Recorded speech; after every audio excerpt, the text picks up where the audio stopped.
Jean-Claude Vouemba, député national réélu de Kassangoulou, président national du MPCR, membre cofondateur de la dynamique de l'opposition, plateforme politique, membre cofondateur de l'alternance pour la République, plateforme électorale, et congolais de tradition bantou. Congolais de tradition bantou, président du MPCR, vous avez dit c'est votre parti politique qui existe depuis combien de temps? Depuis le 27 novembre 1997 que nous l'avons créé à Paris. Et d'ailleurs, je peux aussi dire qu'à l'époque j'étais avec Désiré Pongo, le cofondateur. Il y a un autre qui vient de nous lâcher malheureusement, Joseph Mafuata. Et puis il y avait trois qui n'étaient pas ouverts, hein, que personne ne voyait, mais qui étaient là. Hein. Il y a Flori Paolissi, il y a Moïse Monidela et il y a Kabassé le Chimanga. À l'époque, ils étaient dans l'UDPS, mais ce sont eux qui ont donné le nom du mouvement du peuple congolais pour la République. Le mouvement du peuple congolais pour la République, justement, vous travaillez pour votre République à partir du Parlement de votre pays. Qu'est-ce que vous faites exactement dans le Parlement?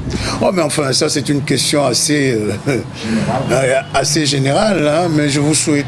je pourrais juste vous conseiller d'aller ouvrir le livre de l'Assemblée nationale. Vous verrez quelles sont mes prestations parlementaires, que ce soit par rapport à la loi, par rapport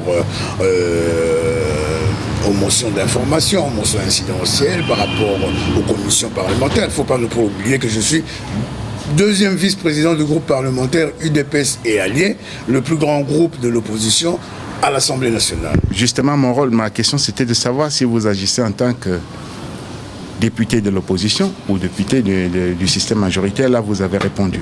Quel est le rapport entre l'opposition et le PPRD qui est majoritaire dans votre pays? Ça se passe bien? Ça ne pourrait pas se passer bien parce que nous sommes un parlement goudillou. Nous sommes un parlement qui ne respecte rien. Nous sommes un parlement qui est à la solde des gens du pouvoir. La preuve en est qu'il n'y a aucun contrôle qui s'est fait dans ce pays au niveau de notre Assemblée nationale. Admettons que le Premier ministre arrive, c'est la majorité qui sort de motions incidentielles, c'est la majorité qui refuse même que les ministres ou les patrons des entreprises publiques puissent être auditionnés, tout simplement parce que nous savons tous, eux aussi ils le savent, hein, que ce sont des grands corrupteurs devant l'internel, parce que nous sommes dans un pays là où on ne contrôle rien. Le fait qu'on commence à vous contrôler, c'est que si vous ne faisiez plus partie de leur clan ou de leur famille. C'est pour cela, vous allez voir, l'Assemblée nationale, nous sommes là que pour légiférer pour les lois. Point barre. Mais en ce qui concerne autre chose, malheureusement, je vais vous dire la vérité, même le président Minakou sait, moi je n'ai pas ma langue dans ma poche, hein, nous ne faisons absolument rien. Pourtant, on dit que c'est les membres du Parlement, certainement de la majorité présidentielle, qui ont sollicité la Cour constitutionnelle pour cet avis qui semble donner en quelque sorte l'occasion à votre président de prolonger en quelque sorte son mandat. Ouh là là là là là là, non. Il faut aussi lire bien cet avis. Hein? Parce que là, les gens ont pris qu'un petit synthèse. Mais l'avis était que la CENI organise les élections avant le délai constitutionnel. Non, non, non, non, non, non. Vous savez, ça c'est un terrain glissant que M. Kabila a compris, que nous ne le laisserons pas faire. Parce que nous le disons depuis longtemps. Le Congo a eu le moyen d'organiser les élections dans les délais constitutionnels. Moi, je suis parlementaire. Chaque année, le Parlement octroie 250 millions de dollars à la CENI, qui passe à travers l'exécutif, qui passe à travers le gouvernement. Mais nous nous rendons compte qu'en 2016, la CENI elle-même a annoncé il y a quelques mois comme quoi qu'elle n'avait touché que 61 millions de dollars sur le 1 milliard. Où sont partis cette manne d'argent? C'est pour cela nous ne sommes pas surpris. Dans ce pays, il y a des individus qui sont plus riches que la République démocratique du Congo. Parce qu'il y a d'autres qui ont des 17, de 15 milliards, de 7 milliards, de 9 milliards, ou qu'est-ce que j'en sais, pour les gens qui sont venus à peine à pied hein, et qu'aujourd'hui, il se retrouve avec des jets, avec tout ce qui se comporte comme bien ostensoir, hein, même insultant à la rigueur. Hein, donc c'est pour cela que nous disons tout simplement que M. Kabila a eu le temps et le moyen pour organiser les élections. Mais comme lui-même, il a déjà dit ça plusieurs fois, il est venu avec les armes, et certainement il ne quitterait qu'avec les armes.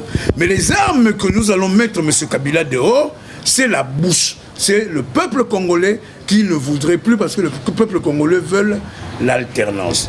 C'est pour cela, quand vous parlez de la majorité, vous savez, nous sommes dans un pays, là aussi vous êtes avec eux, il n'y a aucun problème. Mais quand vous partez, ça devient autre chose. Vous soutenez Moïse Katumbi, pourquoi? Tout d'abord, il faudrait que je puisse un peu expliciter.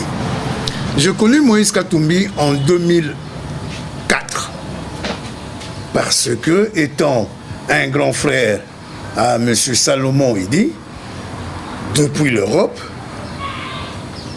et il me l'a présenté, et nous avons commencé à travailler, avant même que je devienne député. Le gouverneur Moïse Katumbi m'a vu dans une mission à la RTNC, à l'époque encore, j'avais au moins une seconde tous les 2 ans, et je parlais sur les aveugles, parce que l'association des aveugles du Congo m'avait choisi comme leur parrain. Donc c'est moi qui partais, que ce soit au ministère des Affaires sociales pour leur braille, pour leurs installations, pour leurs profs. Et le gouverneur Moïse Katumbi l'a vu et il m'a appelé pour que je me rende à Lubumbashi au mois de juillet 2008 pour que je puisse aller voir comment ça se passait chez les aveugles à Lubumbashi. Je suis arrivé là-bas, j'ai vu les aveugles, j'ai travaillé avec eux, et puis je suis parti faire mon compte rendu chez le gouverneur. Et le gouverneur a déboursé au moins plus de 50 millions de dollars à cet institut d'aveugles, en réhabilitant les bâtiments, la piscine, en achetant les brailles pour plus de 5000 étudiants, hein, en organisant leurs internats, et tout cela. Et c'est à partir de ce moment-là que nous avons commencé vraiment à travailler avec Moïse Katumbi. Moi, aujourd'hui, je suis surpris que les kabylistes kabylis dans la grande dynastie kabylistique kabylienne puissent dire que Moïse Katumbi est un faux gestionnaire.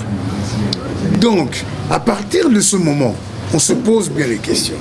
M. Moïse Katumbi est sorti pendant 8 ans, meilleur gouverneur de la République démocratique du Congo, quand il était avec eux.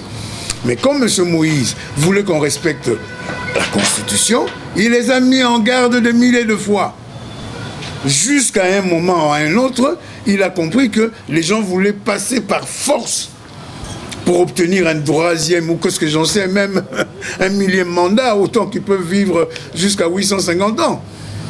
Donc à partir de ce moment-là, il a préféré partir, hein, parce que Moïse Katumbi a été parmi les plus grands gouverneurs de ce pays, plébiscité par tout ce monde. Mais d'ailleurs, deux fois, quand je me rends compte de certains commentaires des gens de la dynastie kabylienne dans la grande Kabylie, je me pose des questions, c'est le jour et la nuit. Faire sortir quelqu'un 8 ans meilleur gouverneur, et puis le lendemain qu'il se retrouve à l'opposition, il devient un va-nu-pied, il devient gros comme Jean. Alors on se pose des questions. Et puis, on doit se dire les vérités quand même. Quelqu'un qui a conduit la province du Katanga pendant 8 ans, qui a ramené le chiffre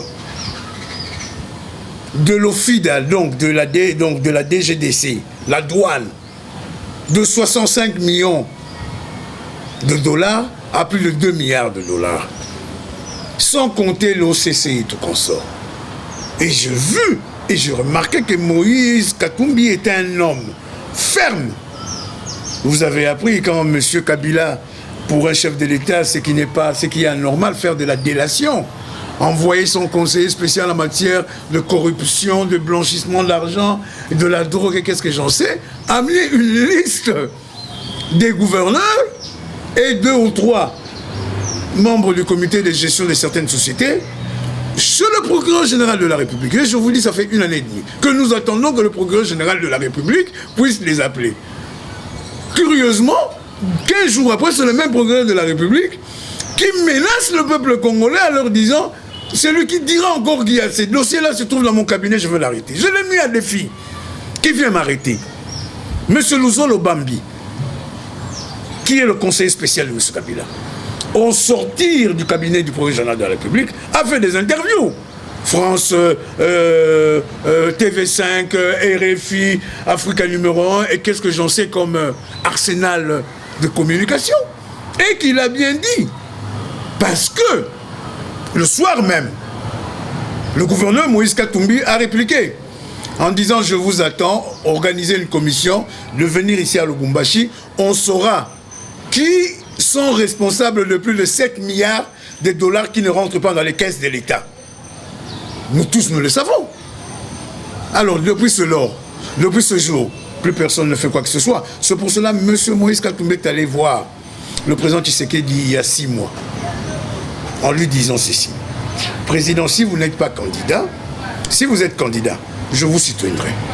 Si vous n'êtes pas candidat, je jouerai ma chance. Alors, quelqu'un qui s'intègre dans le mouvement, comme le rassemblement, le moment venu, on verra comment on le veut, mais ça n'empêche pas tout Congolais et tout Congolais d'avoir des ambitions. Souvenez-vous qu'en 2010, c'est Jean-Claude Wemba qui a été l'initiateur de l'identification de l'opposition pour que nous puissions avoir un candidat commun.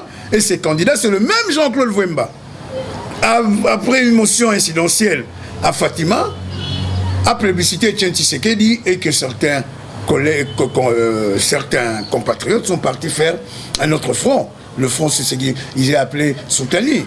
Mais le président Etienne Tshisekedi a montré qu'il fallait monter. Donc moi, je crois et j'estime tout à chacun un candidat président de la République dans sa chambre à coucher. Quand on regarde la situation judiciaire de votre pays par rapport à la politique, on a comme impression d'être dans une république bananière. Mais c'est une république bananière. Pourquoi vous posez une question dont vous avez la réponse? Tout simplement pourquoi? Ici, dans ce pays, tout se décide à travers l'Agence nationale du renseignement. Donc, c'est l'institution le plus fort, même au-delà du gouvernement. Même au-delà du Parlement? Même au-delà du Parlement. La dernière fois, ils ont voulu arrêter le président de mon groupe parlementaire, Sami Badibanga, et le vice-président du groupe, Fabien Moutonde, et le président du groupe parlementaire de MCR, M. Zangui, tout simplement parce que nous avons initié des signatures pour une motion, une interpellation du Premier ministre. Ils sont partis chercher des fausses signatures jusqu'à arriver là-bas. Et ce que je dis, je le dis, il y a à peine une semaine, il y a une juge, Madame Ramazani, sa conscience étant maltraitée, a écrit au ministre de la Justice quelles étaient les pressions qu'elle a eues par rapport à l'affaire Moïse Katumbi, en disant clairement que c'est l'ANER, le service de renseignement, qui le menaçait de l'arrêter pendant 10 ans ou de lui faire du mal. Et que sa conscience devait être développée, et elle a dévoilé que tout le montage qu'ils ont commencé à faire pour Moïse Katumbi n'était que du blanchissement de leur conscience. Ils ont commencé tout d'abord par cette histoire-là que je vous ai dit, soit disant que Moïse Katumbi avait pillé 5 milliards de dollars. Après, c'était l'histoire de mercenaires, hein, là où vous avez appris que le général américain de l'Africom, réunissant les membres des services de sécurité, ils ont failli en arriver aux mains. Parce que la DGM a dit que, l'ANER dit que c'est la DGM qui lui a donné la liste de 600 Américains. La DGM dit non, vous m'avez posé la question. Les entrées des Américains au Katanga. Je vous ai dit 600, mais ce n'est pas la DGM qui contrôle le visa. Bon, maintenant, avec cette histoire de cette dame Ramazani, la maison appartient au grand frère de Moïse Katumbi, Raphaël Katebe Katoto. Mais comment on ne condamne pas Raphaël Katebe Katoto? On condamne son jeune frère qui habite et qui entretient par rapport aux souvenirs. Parce qu'il est arrivé dans cette maison, il avait 12 ans. Il a préféré mieux rester chez son frère, à une maison que lui connaît, et on le condamne à 3 ans.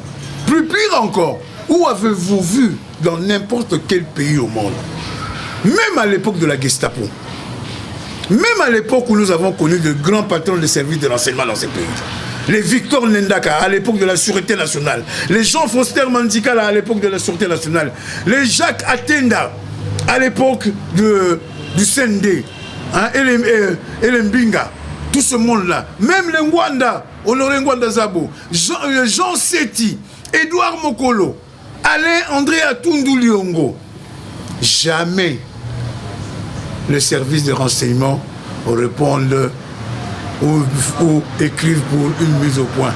Parce qu'ils dépendent du tutelle du ministre de l'Intérieur.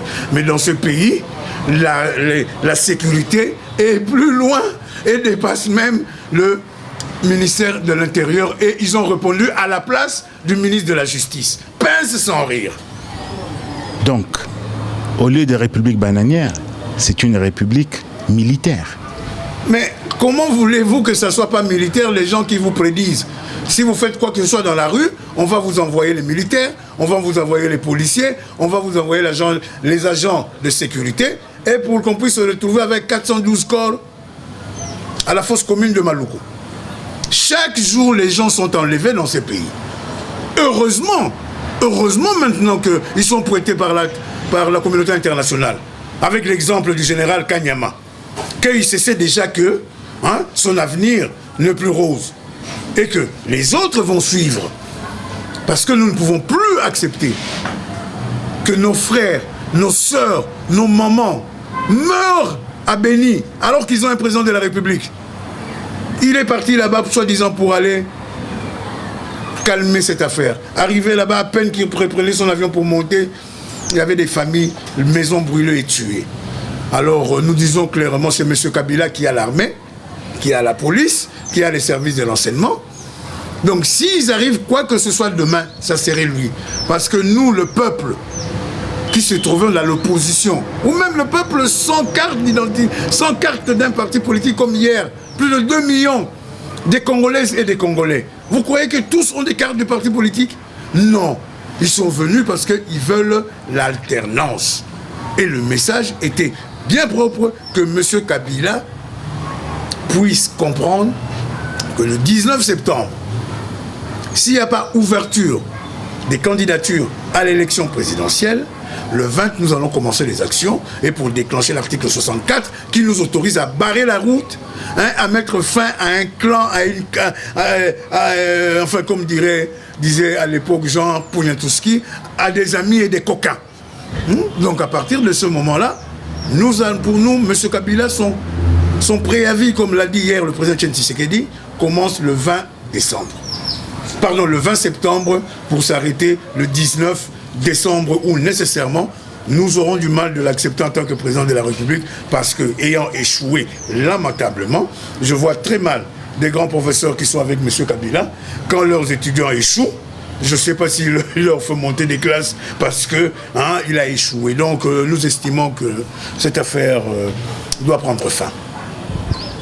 Dernière question, c'est justement pour terminer notre interview pour laquelle nous vous remercions déjà. La participation des parlementaires à la vie politique de votre pays doit être très difficile vu tout ce que vous venez de nous raconter. Est-ce que vous pensez qu'avec un futur gouvernement alterné qui vient de l'opposition, le peuple congolais peut aspirer à un demain meilleur? Mais si nous n'amenons pas cette espérance de vie, vous voyez la chemise que j'ai, c'est la chemise du drapeau national. Tout le fardeau, je l'ai sur les épaules. Si nous essayons de faire comme les gens sortant de la rébellion l'ont fait, alors ça serait grave. Et je demanderai au peuple congolais de ne pas voir si c'est qui, si c'est quoi, pour que cette classe politique soit balayée. Donc nous disons clairement, nous avons connu un président de l'Assemblée nationale, Vital Kamerhe, était aussi du PPRD, était de l'opposition. Mais il y avait au moins la transparence. Mais M. Minago que nous avons, je ne sais pas comment je peux le qualifier. Un président de l'Assemblée nationale qui est militant. Alors, vous voulez vous attendre à quoi? La preuve en est, vous avez vu comment avant-hier, le 29, la corruption a sémé dans ces pays des blessures. Ils ont promis aux gens de leur donner 20 $, ils donnent 1 000 $, il y a même d'autres qui sont enfouis. Comment? Il y a des vidéos partout. Par contre, dimanche, ils ont bloqué tous les bus. Transco et Esprit de Vie pour que les gens ne viennent pas au grand rassemblement de l'opposition que devait venir écouter la Bible Etienne Tshisekedi wa Mulumba. Donc nous avons le droit et le devoir, après l'alternance, de faire mieux. Parce que nos voisins africains sont en train de faire mieux que nous, et malheureusement. Honorable, merci beaucoup. C'est moi qui vous remercie.